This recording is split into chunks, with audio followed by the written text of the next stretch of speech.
Hi everybody. Today we're talking about the significance of grit, a conversation with Angela Lee Duckworth. So if you have your article, go ahead and take it out.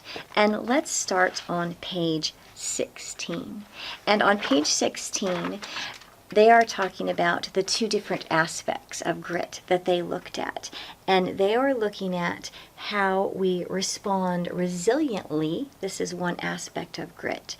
And the other aspect of grit is focused passion. So this is at the very first paragraph at the top, talks about responding resiliently and focused passion. And you can see that. If you go down underneath the picture, she defines grit very clearly. And she says grit is not just having resilience in the face of failure, but also having deep commitments that you remain loyal to over many years. So what then is grit? Resilience.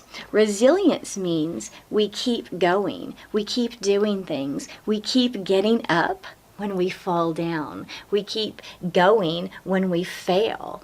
That's resilience. Resilience is the stick-to-itness that is grit, and passion and deep commitments. A lot of students start and stop. A lot of people start and stop. Commitment is long-term passion, having something for a long time. Getting a college degree, for example, it's a long-term commitment. 4 years, 6 years, 10 years. My college took a long time. Deep commitments. So grit, resilience, over time. That is how she's defining grit. And that, again, is on page 16. Then if we keep going on, she's talking, another important point is on page 17. I want you to look on page 17. This is a very important point, and it's a little bit difficult to understand. She's talking about threshold. And threshold's going to be very important later in the semester when we talk about pink. And pink is talking about threshold. Look in the first full paragraph where she says, trying to make it to some threshold. A threshold is basically like a cap, or a threshold is like, how are we going to define threshold? A threshold is a thing that we're trying to achieve. It's a goal. It's an achievement. It's a place that we achieve. And here we're talking about a talent. So a threshold might be calculus, for example. So the threshold is calculus. So if you are trying to become a certain major, then you have to achieve calculus. Or in our case, in college, the threshold is writing 1. To transfer, you have to have writing 1. That is a threshold. Everyone has to have writing 1. So writing 1 would be the threshold. And that's what we're talking about. So that's a really important word, and we're going to come back to that over and over again. There's a certain level that we have to achieve to do things. And in that case, it's a threshold. So that's what she's talking about here, and that's on page 17. We go down further on page 17 to talk about the difference between talent and grit. And she suggests that talent might not be as important as grit. She actually suggests that maybe being hardworking is more important or has more prediction of being successful than grit.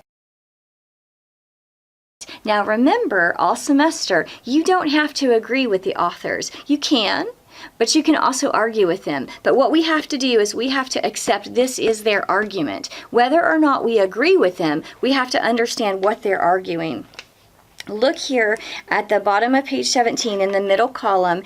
It says, being gifted is no guarantee of being hardworking or passionate about something. Just because you're good at something doesn't mean you're going to be passionate. Everybody wants to be a natural, but being a natural doesn't mean you love it. Something to be said. Something to be thinking about. Everyone says, oh, Mrs. C, you're so great at language. You must love it. Well, I love it, but I wasn't always great at it. So sometimes when we have to work harder at something, we're more passionate. So it's an interesting idea. I actually wrote when I annotated, and you want to think about annotating in your own book, grit may be more important than talent. Something to think about. So another really important point in the article is about passion and effort. So if we then turn the page and look at page 18, this, remember, was one of the definitions about grit, is its passion and commitment over time. So page 18 is all about passion. And if we look in the middle column, it's talking about, right here in the middle, it says, finding my passion as recognizing or rediscovering my passion. We're talking about passion. What is your passion? And we're not talking about love in terms of love and passion for a person. We're talking about passion and commitment for something, for an idea, for an action, for a thing. In the previous column, in the first column right here, it's talking about shifting, and shifting was not going to add up to what I wanted. I find this a lot with students. They jump around, they're trying to figure out what they want, and this is one of the things that we do in community college. We jump around to try to figure out what we wanted. I spent 4 years at community college, and I'm a native speaker, but sometimes it takes us a while to figure out what we want to do. But once we find our passion, I love teaching. That's my passion. I love language. That's my passion. Once we find that, then we have to stick with it, whatever that is. And so this on page 18 is all talking about passion. And so that's what we're talking about on page 18. And then we go on page 19. Page 19 is interesting because on page 19 we're talking about mindset. And if you look specifically here at the top of page 19 and the bottom here of page 19, it's talking about Carol Dweck, and it's talking about mindset and growth mindset. So read over that. We're going to do another article. Our next article is going to go in depth about mindset and growth mindset. So we'll have even more information on that. So you can read up a little bit on mindset and how it ties into grit. We're going to do a lot about mindset and growth mindset. And this is here on page 19. Then deliberate practice. Deliberate practice is really important. This is here in the middle column of page 19.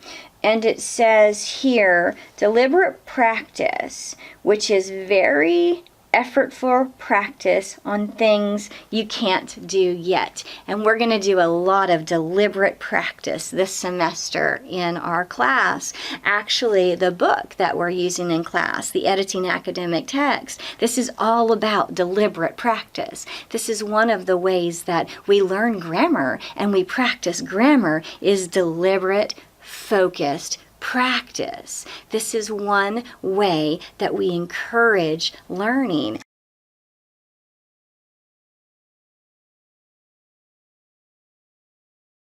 So deliberate practice is really a good thing to understand. So make sure you read about that. And then look at the cognitive traits on page 20. That's very important. Page 20. At the bottom of the page, down here, they're bolded and underlined, some of them for you. We have, let's see, empathy, honesty, generosity, charisma, tact. All of these are really important. So you're going to want to make sure that you understand these traits. Think about these traits. If you don't understand these traits, look them up in the dictionary. Think about them. They are cognitive traits. Cognition has to do with the brain. They're mental traits. And we will come back to them and be talking about them again. Look at this word that's underlined here, also on page 20, desensitives. which is interesting.